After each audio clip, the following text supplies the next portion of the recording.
Hello, welcome back to my pop dissection of Lady Gaga's Stupid Love.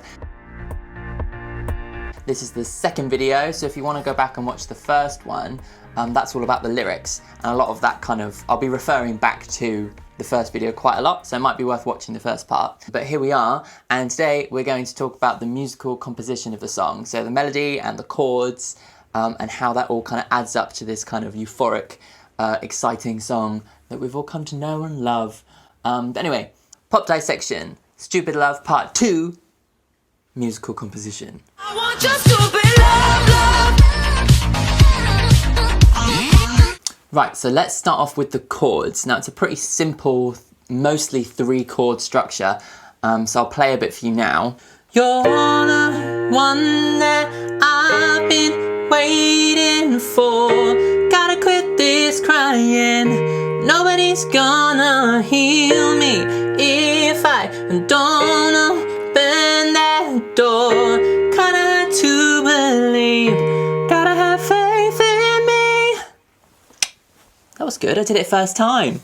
Woohoo! Okay, so we're going through the chords. First off, we've got B flat major, which is the key of the song. Na, na, da, da. So the first then chord of the is B flat again, and then it goes down to A flat major, then it goes down to E flat major. So we've got quite an interesting setup. Even though it's simple, you've got something funky going on in there. If we listen to B flat major normally,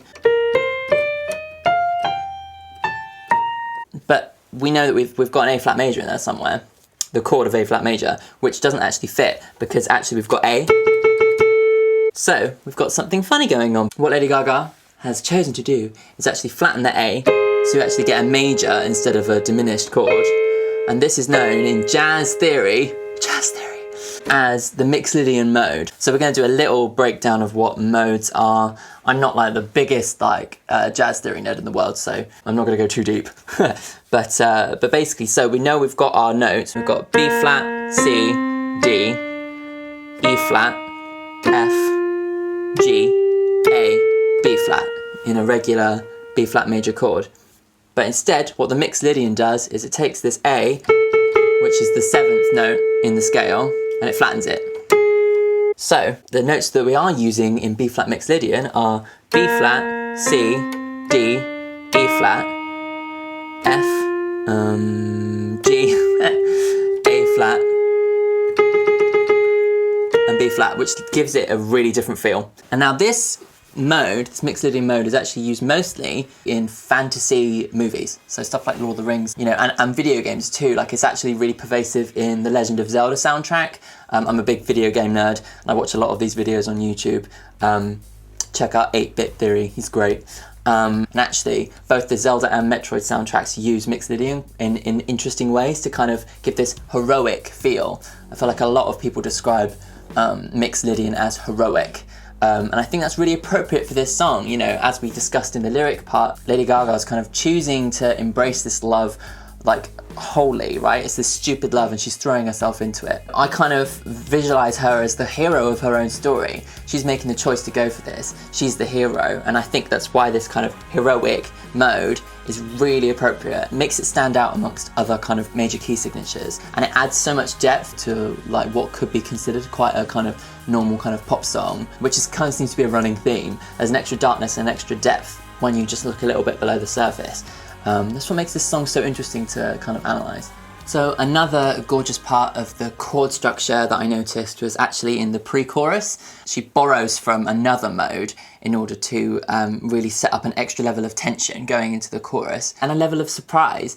I remember the first time I heard this, I noticed something going on and I was like, wow, ooh, this is exciting. It was like, oh, got my heart going. And I was really ready to drop into that chorus and just absolutely lose my crap, you know? And upon further research, I realized that she actually borrows from the Dorian mode to set up a sus chord. So a sus chord is one where you take a major triad, you raise or lower the middle note to create a tension that when it's resolved kind of gives you quite a kind of nice feeling. I think sometimes people think it's a bit cheesy, but it depends on the context, I think, and how often it's used. Let's play it a little bit, shall we?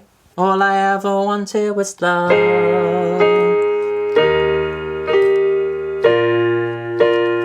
All I ever wanted wanted was love.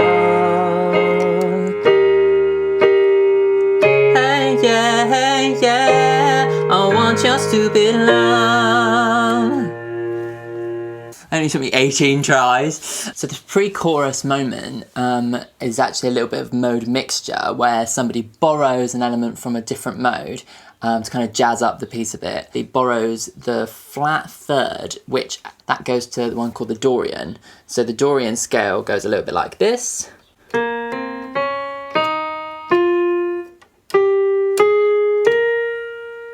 Yeah, so it has elements of minor and elements of major. There's only actually one note away from being in the minor key, so it kind of sits darker than Mixolydian, but slightly brighter than minor. So although it is considered like a little bit of a darker mode, in context of the song, she actually brings in this flat third moment as part of a sus chord. So we've got this beautiful setup from the sus4 to the major flat seventh to the root.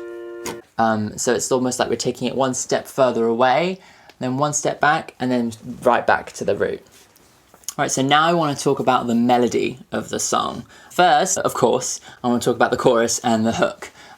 So that goes, I want your stupid love. So on the piano, I want your stupid love. In this key hook, she uses A flat and B flat as twice as like the main resolution for this song, you know. I want your stupid love. So if we remind ourselves, the note in the Mixolydian scale that we've been talking about that is flattened is the A to the A flat. You know, it's really like emphasizing that change, you know. It's not I want your stupid love. It's much more like classical, much more like, whereas with this, I want your stupid love, it's really got that heroic feel that I think we've been talking about the whole time. Yeah.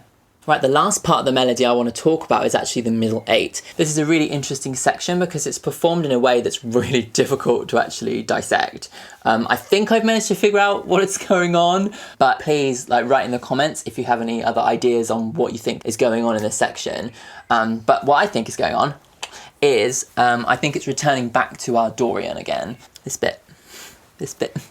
I don't need a reason. I love that bit. I don't need a reason. Not sorry, I want your stupid love. I think you'd expect it to go, want your stupid love. So I think what it's doing is she's using the flat third to add this kind of extra element to it. And I think for me, this moment is the Gaga stamp, her sonic signature. Like throughout her career, her songs have always had these moments of chromatica, either chromatic or like she's messed about with like harmonic minors and things like this. They had an element of creepiness and an element of like edginess to a lot of her songs. So my case in point is Bad Romance. I want your love and all your revenge, you and me could write a bad romance. I want your love and all your love's revenge, you and me could write a bad romance. So the bit I want to focus on is this chord. So that chord, when you listen to it, it doesn't feel like it quite fits, but what it actually does is she modifies it into the harmonic minor. Without going into too much detail, it basically adds an extra sense of darkness and foreboding. With this being probably her biggest hit of all time, her sonic signature is really defined a lot by this song. And I think in a similar way, this melody in the middle 8 also puts her sonic signature on it by taking something that feels outside of the key and is noticeably outside of the key to really make us sit up and listen. And I think this is the moment of the song where Gaga goes, boom, this is not just a regular pop song, this is a Gaga pop song, and there is creepiness and edginess to everything I do. I don't need a reason.